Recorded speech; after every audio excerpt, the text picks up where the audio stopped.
Petite parenthèse avant de commencer le sujet de la vidéo. Même si la majeure partie de mes références sont des extraits des textes islamiques, les sujets que je traite s'adressent aussi bien aux musulmans qu'aux chrétiens et aux judaïques ainsi que les personnes d'autres convictions.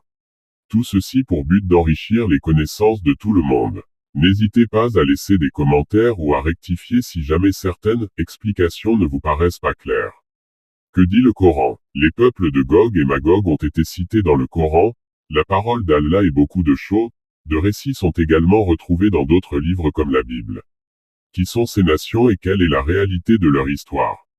Voici les réponses que nous avons trouvées et sur lesquelles le consensus des savants musulmans s'est réuni.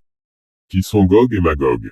Les hadiths, paroles tirées de la tradition prophétique de notre bien-aimé Mohammed, paix et salut sur lui, viennent compléter ce que Dieu, à lui la gloire et la majesté, dit dans son livre saint. Les Gog et Magog, appelés Yajouj et Majouj dans le Saint-Coran, font partie de la descendance de Adam, paix sur lui. Il est dit qu'ils sont des êtres humains aux mêmes caractéristiques physiques et aspects que nous.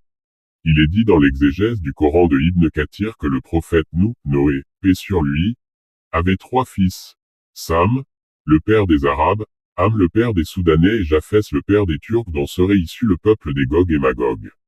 Ils font des signes de la fin des temps. Dans quelle sourate figurent les récits de Gog et Magog? Leur histoire apparaît dans le livre d'Allah, Asa ou Ajal, en 2 endroits distincts, dans la sourate La Caverne, 18, et la sourate Les Prophètes, 21. Ils dirent, ô Dhul-Qarnayn, les Yadjuj, Gog, et les Madjuj, Magog, commettent du désordre sur terre. Est-ce que nous pourrons t'accorder un tribut pour construire une barrière entre eux et nous? Dans ce chapitre, Allah relate les troubles que causait ce peuple à une date de l'histoire de l'humanité qui n'est pas révélée. Il est dit aussi que Dhul-Qarnayn fut sollicité par un peuple rencontré après avoir cheminé d'un bout à l'autre du monde. Il arriva dans une contrée située entre 2 digues ou 2 montagnes. Les habitants de cet endroit ne comprenaient pas le langage humain mais ils se plaignirent à lui des torts que leur causaient leurs ennemis.